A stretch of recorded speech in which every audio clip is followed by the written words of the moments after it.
Уважаемые друзья и посетители моего канала, сердечно приветствую вас. Сегодня я хочу вас пригласить в необычное путешествие, чуть-чуть в прошлое, в мир ушедшего, прошедшего Рождества, потому что мой обзор, который вы сейчас увидите, должен был выйти на Рождество и Новый год. Но события в братском нам Казахстане изменили планы, и я выпустил внеочередной выпуск для того, чтобы поддержать жителей этой замечательной страны. Ссылочка будет вот здесь вверху. А этот обзор я отложил на целый год вперед, потому что он был посвящен Украине.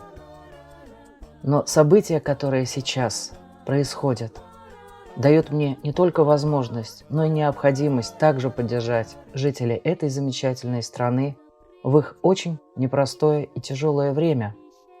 Поэтому я вас приглашаю в мир удивительной песни, удивительной колядки, которая известна всему миру. Она известна как Carol of the Bells. И она настолько популярна во всем западном мире и Америке. Ее поют все на Рождество, она у всех на слуху.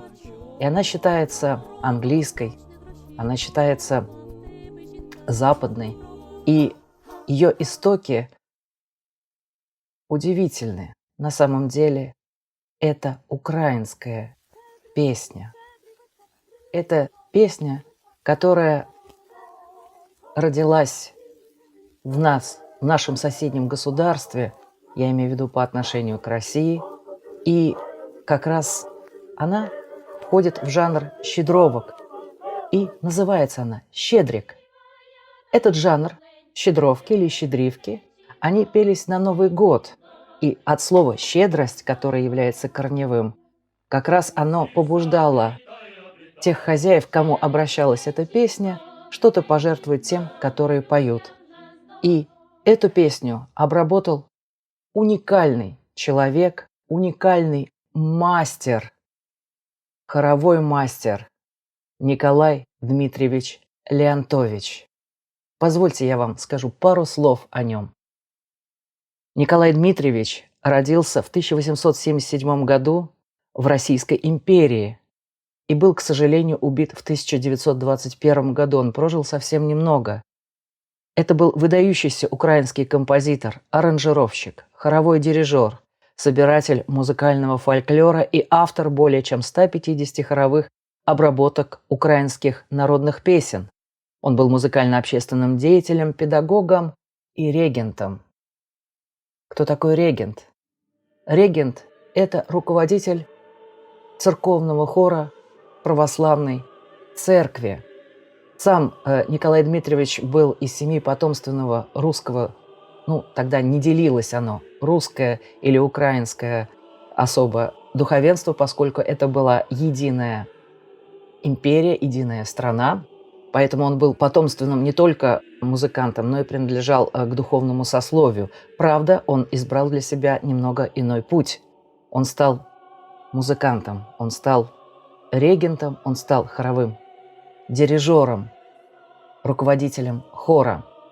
И сама по себе песня «Щедрик», он ее писал, обрабатывал эту мелодию, он сделал прекрасную эту обработку, он делал ее в течение многих-многих лет, и она претерпела под его руководством 5 редакций. Он ее постоянно усовершенствовал и усовершенствовал и усовершенствовал. И в 1921 году эту песню впервые услышали на американском континенте Карнеги-Холл. После этого она получила колоссальное признание во всем мире. В 1936 году была написана английская версия слов на это произведение. И эта колядка очень прочно вошла в жизнь западного мира и считается почти народной. Сегодня я хочу предложить музыкальный аналитический обзор на исполнение именно этой песни замечательной американской группы Pentatonix. И я сделаю не просто музыкально-аналитический разбор. Сегодня у нас с вами гость, что очень необычно на моем канале замечательный русский бас профундо Илья Лаптев, мой замечательный и давний друг, с которым я сотрудничал и работал, и надеюсь, что буду работать.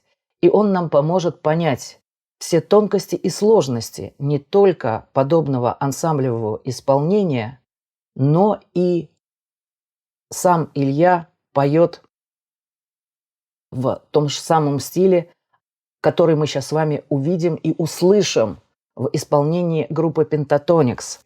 И Илья, я вам его немножко представлю, он экс-солист группы Invoice, да, той самой, которая заняла 2-е место в финале конкурса «Победитель» на Первом канале.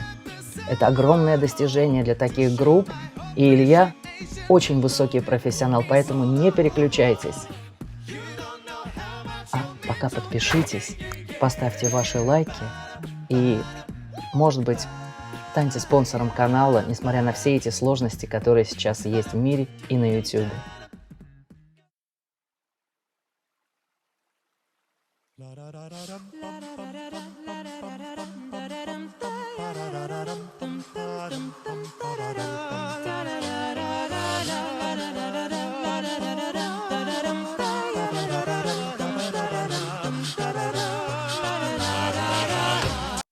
И я остановлю. В самом центре вы сейчас можете увидеть контртенора. Его зовут Мич. И контртенор – это не просто тенор. Тенор – это самый высокий мужской голос. Но контртенор – это еще более высокий голос. И отличить его от других голосов вы можете достаточно легко. Если вы сейчас закроете глаза и просто будете слушать, то вы услышите очень высокий голос, но определить, принадлежит ли он мужчине или женщине, вы сможете с большим-большим трудом. Поэтому контртенор – это самый высокий тенор, обладающий особым полетным высоким тембром, красивым, очень замечательной формантой, и он всегда будет звучать очень высоко и перекрывать звуковысотностью своей другие тембры. Поэтому есть своя специфика пения вот таких высоких теноров, контртеноров, когда они поют в ансамбле. Они немножечко прикрывают свой тембр для того, чтобы не выбиваться из ансамбля, а ансамбль является основой построения гармонического и звуковысотного соотношения голосов внутри данного коллектива, да и внутри любого коллектива. Рядом в шапочке стоит бас профунда Ави Каплан.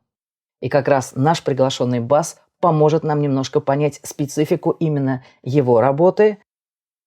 С края у нас стоит Скотт. Он баритон, но в данном переложении он будет петь тенором. И вы слышали уже, возможно, как он пел немножко в теноровой специальной манере, немножечко плащил звук, чтобы подходить под тенора. И у нас с вами есть еще замечательная Кирсти, единственная девушка в этом ансамбле, в этой группе. Она поет голосом меццо-сопрано. Меццо-сопрано – это у нас голос женский, который позволяет петь как в низком регистре, так и в среднем, и даже касаться высокого регистра. А бас профундо, кем является Ави Каплан, это в переводе с итальянского профондо – это глубокий бас, то есть это один из самых низких басов, басов-октавистов. И здесь они сейчас начали петь в тональности до минор, и Ави будет брать, и вы это услышите, ноточку до большой октавы. Это очень непростая нота, и Ави обладает этим. И у нас есть еще с вами битбоксер Кевин, который делает именно имитацию ударных инструментов. Ну и, конечно же, пение ансамбля очень специфично. То, что мы сейчас с вами слышали, это предварение к непосредственно самой песни «Щедрик», как мы уже с вами знаем.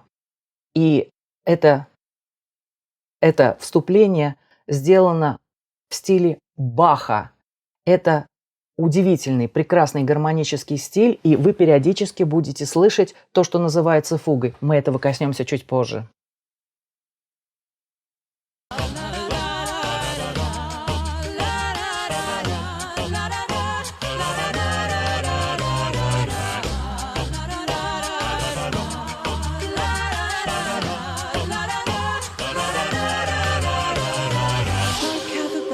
Щедрик, щедрик, Christmas is here, bringing good cheer to young and old, meek and the bold. Ding dong, ding dong, that is the song with joyful ring. Контртенор воздает основу. Развитие.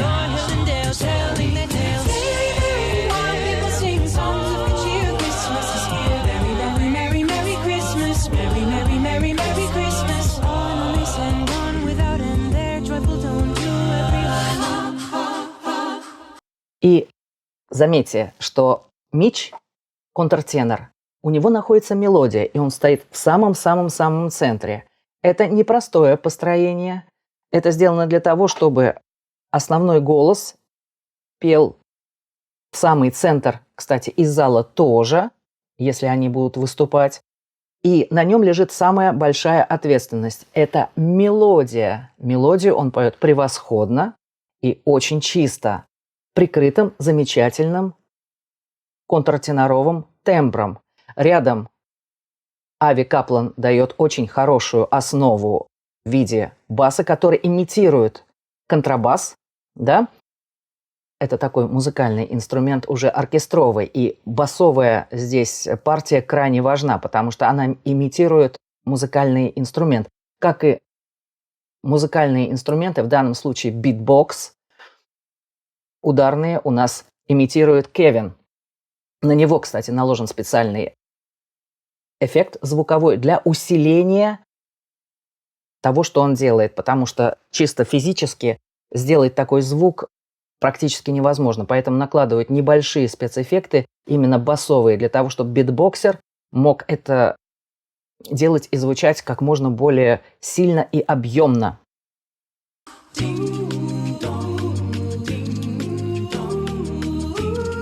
Это переход к следующему куплету.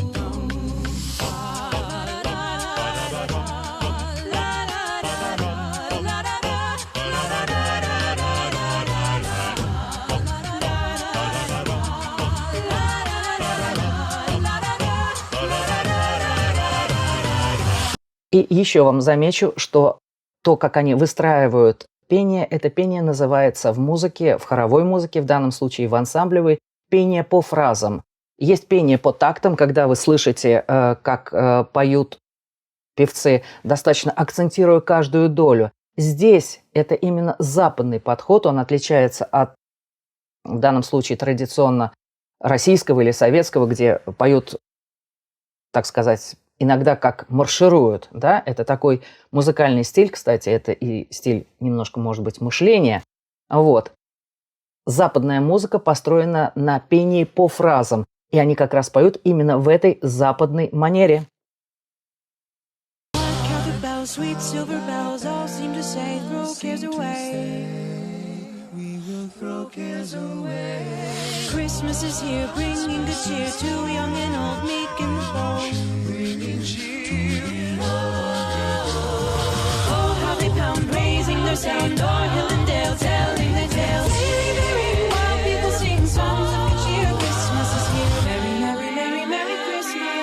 Идут с замедлением другие участники.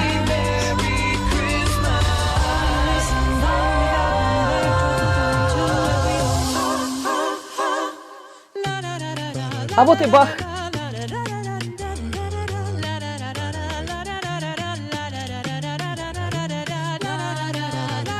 Она сейчас повторяет эту же мелодию, но чуть ниже. Это называется фуга.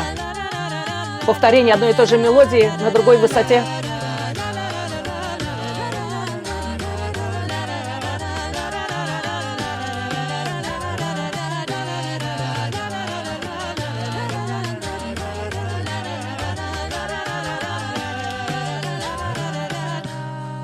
Окончание в минор нетрадиционно для Баха, но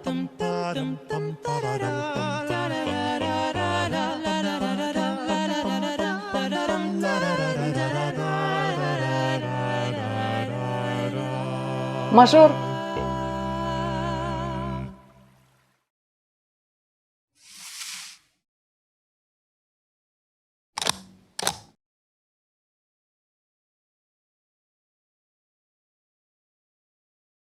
Дорогие друзья, эта обработка, аранжировка просто прекрасна.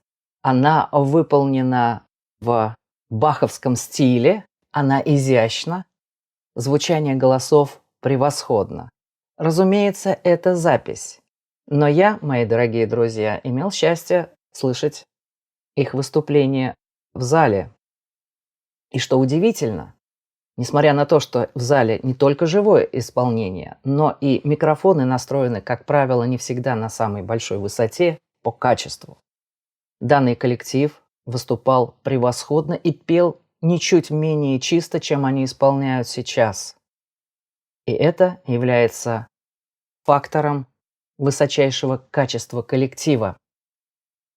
Я надеюсь, что это исполнение вам понравилось. А теперь давайте попробуем понять технику, которая использовалась при этом, и какие особенности ансамблевого пения есть. И поэтому я приглашаю в нашу виртуальную студию моего замечательного друга Илью Лаптева и даю ему слово. Уважаемые друзья, сегодня мы начинаем наше интервью, которое поможет моему видеообзору, который я предлагаю вашему вниманию. И сегодня у нас с вами замечательная встреча с уникальным русским басом, с которым я имел честь работать и надеюсь, что и буду работать. Это Илья Лаптев, и он не просто бас. Илья, расскажи нам немножечко о себе, где ты работал, чего вы достигли и твоя специализация. Здравствуйте, меня зовут Илья Лаптев. Я участвовал во многих коллективах в своей жизни и до сих пор участвую, слава богу. Вообще, изначально, конечно, у меня не хоровое образование, я изначально инструменталист. Я когда-то играл на трубе, потом переквалифицировался и начал заниматься ансамблевым пением. Так получилось, что ансамблевое пение, оно по всей моей жизни проходит яркой линией. И я этому очень рад. Это мое любимое дело. Начал я петь в джазовом ансамбле когда-то в городе Екатеринбург, который назывался Crystal Chorus. Собственно, с этого момента у меня началась ансамблевая карьера, работа. Я пел в Уральском государственном театре эстрады, пел биг-бендом этого, собственно, театра эстрады. Какое-то время там пел, мы записали один альбом. Потом я перебрался в Москву, и в Москве уже начал, тогда еще немного я попел в группе Cool and Jazzy. Был такой у меня момент в жизни. У Юры. У Юры. Да, у Юры, попел. Знаю его хорошо, поскольку с Юрой я когда-то учился. И Юрий Смирнов, это основатель и руководитель этого джаз-бенда, был меня младше на несколько курсов. Он заканчивал факультет хорового дирижирования вместе со мной. Я был его старше. Да, немного проработав там, я, так получилось, начал работать у Лаймы Вайкули. Она хотела тогда собирать вокальный ансамбль мужской. Там я поработал примерно год. И так получилось, что начал назревать новый коллектив, уже не зависящий ни от кого. Это была группа L-Brand. L-Brand, которая впоследствии через несколько лет стала называться по-другому. Стала называться Invoice. И, собственно, под этим названием мы и пробивались уже в эстраду нашего отечественного. Invoice — это известнейшая группа, в общем-то, была. Расскажи немножко, чего вы достигли как группа Invoice, то есть ваши самые топик достижения. Мы участвовали в фестивале «Усадьба джаз» на Роза Хутор. Там мы получили первое место как, как джазовый коллектив, хотя, собственно, мы джазовым коллективом не являлись. Мы эстрадная группа была. Вот. Потом мы участвовали в двух конкурсах на телевидении на нашем. Назови Один, их. по-моему, был на канале «Россия». Один назывался «Главная сцена». Это прообразом главной сцены, собственно, X-Factor. Вот зарубежный является. Вот. Потом мы участвовали в конкурсе «Победитель» на Первом канале. И заняли. И первое место мы не заняли, к сожалению. Я следил, да. Да. В общем, мы дошли до суперфинала и были на втором месте. Вот.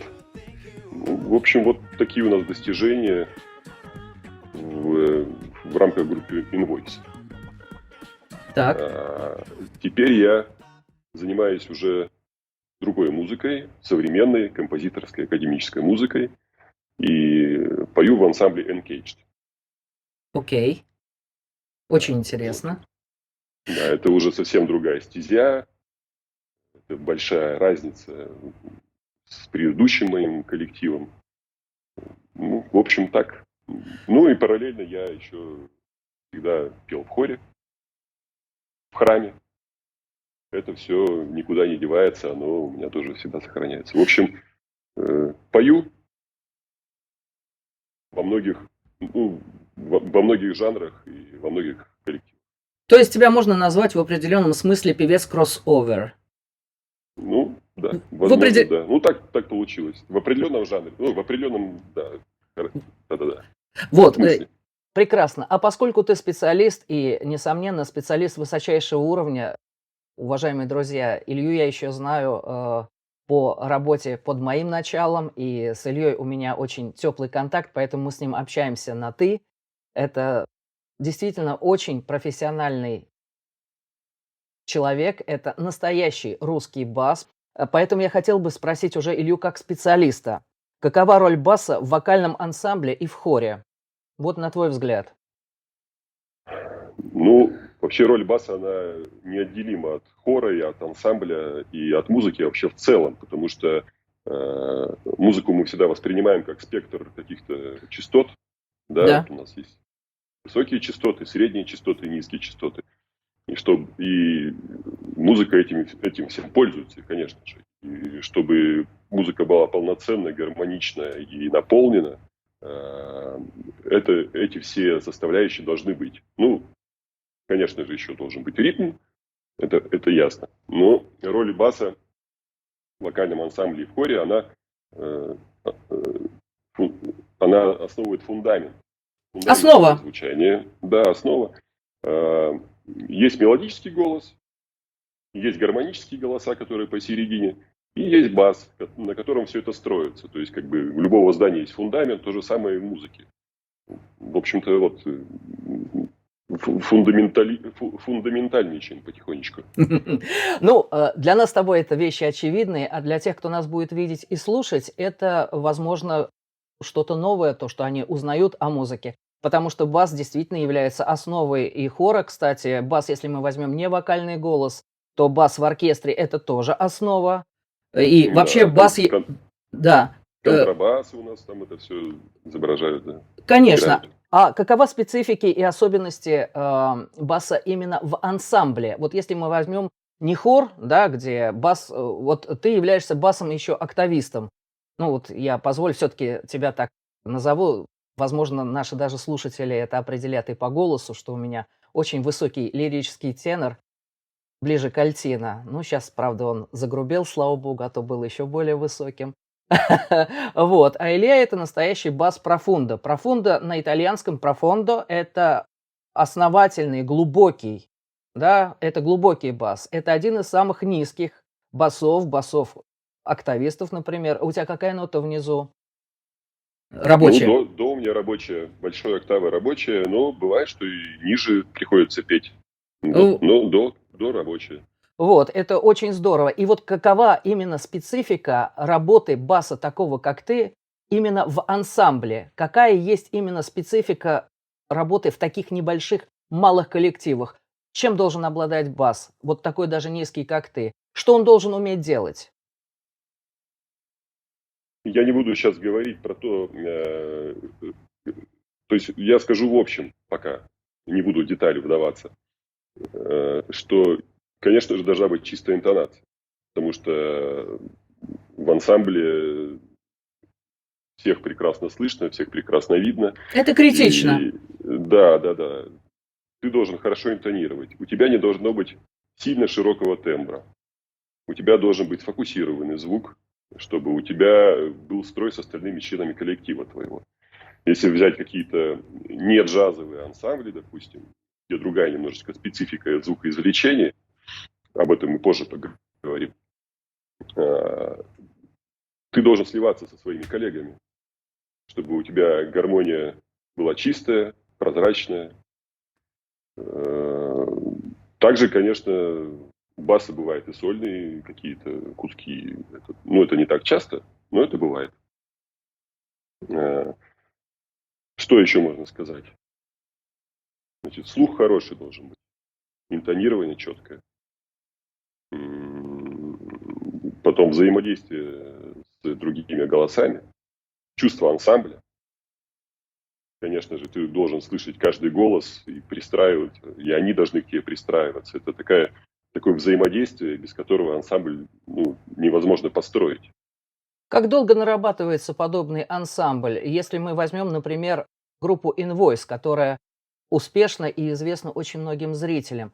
Сколько вы репетировали для того, чтобы достичь того, чего вы достигли?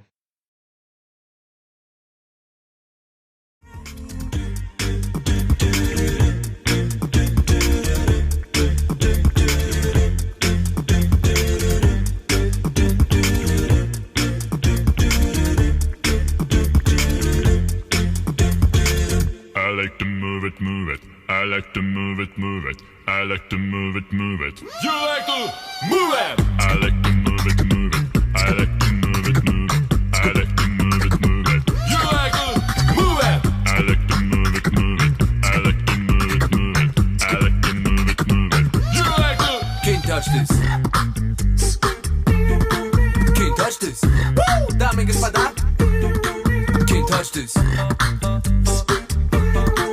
Can't touch this. My, music hit me so hard, make me say, oh my lord, thank you. У нас было минимум 3 репетиции в неделю, то есть каждую неделю мы встречались. Естественно, если у нас какой-то большой проект впереди был, мы встречались чаще. И По сколько это всё часов? впивается. По сколько часов? По 3 часа. По 3 часа. По 3 Ну, часа? бывает и больше. Какая-то, не знаю, если времени не хватает, естественно, ты в это все впиваешь. Потому что это требует большого времени. Вот это ансамблирование, все, чтобы это звучало все легко. Потом понятно, что можно по нотам спеть там, с листа, можно это все спеть там за раз. Но для того, чтобы был четкий ансамбль, чтобы все голоса, у каждого голоса было свое место в ансамбле, то есть там, допустим, процентном соотношении. Вот мы если берем, допустим, Invoice, то звучание баса в этом ансамбле, оно составляет примерно 40%. 40%. А остальные голоса, это уже, то есть остальные 3 голоса, это 60%. А еще у нас был битбоксер. И еще плюс, то есть бас, на нем все складывается, все голоса друг на дружку складываются, и чтобы им было удобно, и чтобы слушалось все, и, так скажем, естественно, тем более в современной музыке бас, он ключевую роль играет. Абсолютно. В современной музыке, да. И поэтому его должно быть больше. И как-то так. И если что касаемо ансамблевой именно работы, то помимо того, что ты можешь все это спеть, допустим, с листа, но еще есть момент, что что вы должны спеться друг с другом. Сначала, когда ансамбль, допустим, начинает свою жизнь, люди должны спеться друг с другом. А потом еще в каждом отдельном произведении вы должны спеться друг с другом. Конечно. Потому что все равно у нас есть какие-то микро, то есть все тяготения в гармонии, которые ты должен довести до автоматизма, естественно. Мгм. Это большая работа и кропотливо довольно-таки. Ну, понятное дело, и я тоже как ансамблевый певец, и тоже и сольный могу сказать, что когда ты поешь, и вдруг ты можешь ощутить какую-то неуверенность в себе, то ты отталкиваешься от баса. Бас является абсолютной основой, и если бас чисто все делает, то от него очень легко отстраивать любые созвучия, любые аккорды. И в данном случае я полностью согласен с Ильей, тем более, что с Ильей я работал. Вот. Когда хороший бас в ансамбле, то это уже, ну, где-то, наверное, да, действительно, 40% успеха. Я думаю, что соотношение, так сказать, соотношение того, что ты назвал, оно верно. А я хотел у тебя спросить, какими вокальными приемами необходимо басу пользоваться в ансамбле? И вообще, какими вокальными приемами предпочтительнее пользоваться? Какая специфика именно вокальное пение в ансамбле? Приемы. Ну, если брать джазовые вокальные ансамбли, допустим, эстрадные вокальные ансамбли, то бас в этих ансамблях, он, ну, я не буду говорить слово пародирует, но подражает бас-гитаре. Да? В инструментальных группах. Это, так скажем, инструментальное пение. Как бы это ни звучало, но... Это оно. Приведи пример, Это оно. если можно. Ну, пожалуйста, то есть звук контрабаса.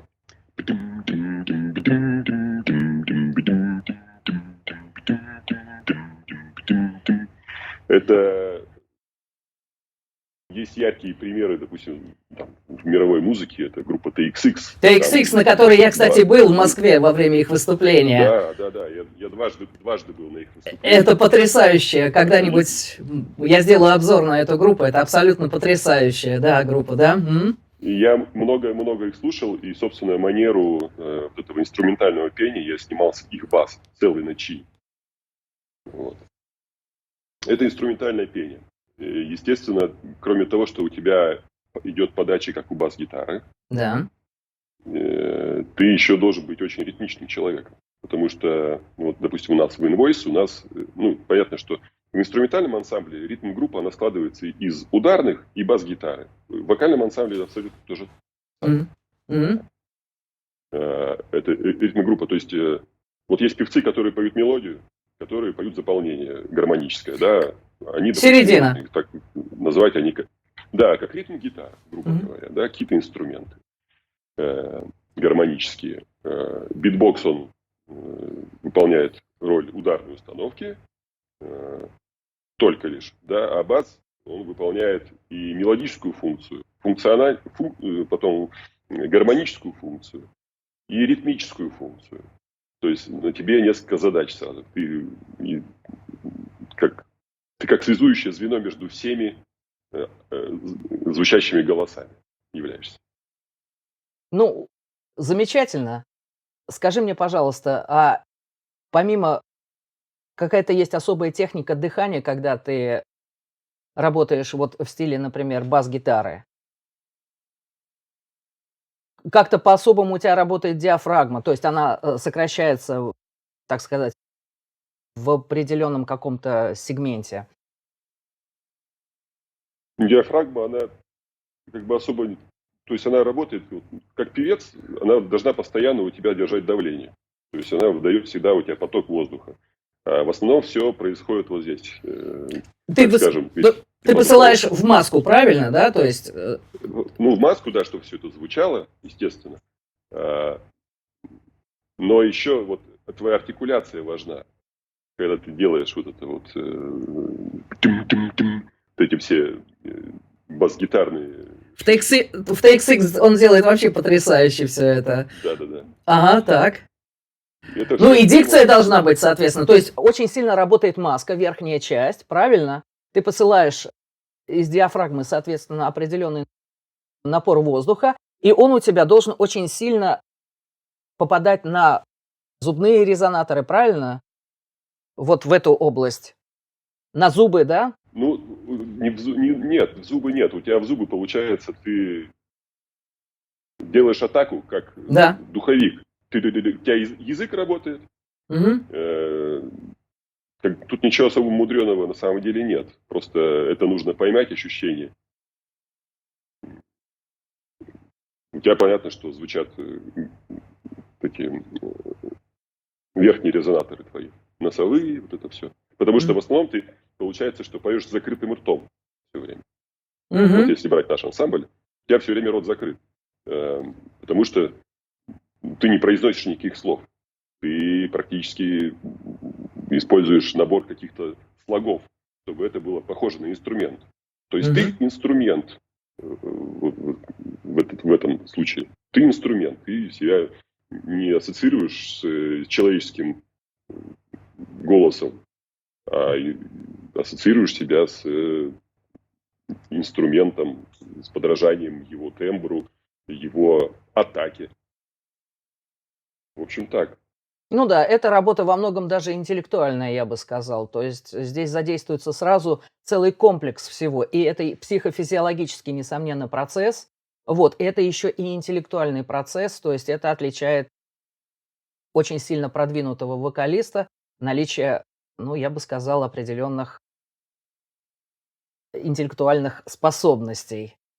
Если брать, допустим, классические ансамбли, то там особенности дыхания нужно дышать так, чтобы тебя никто не слышал, что ты дышишь. Мгм. Вот. Либо дышать со всеми вместе, если ты поешь в пачке. Допустим, если у вас идет какой-то...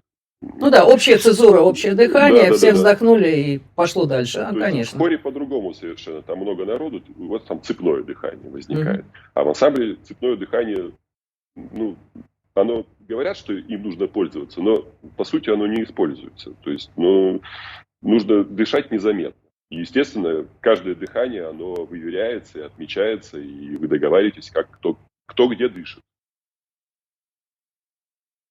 Илюш, Илюш, как бы ты расценил группу Pentatonix? Какую оценку ты бы дал этой группе?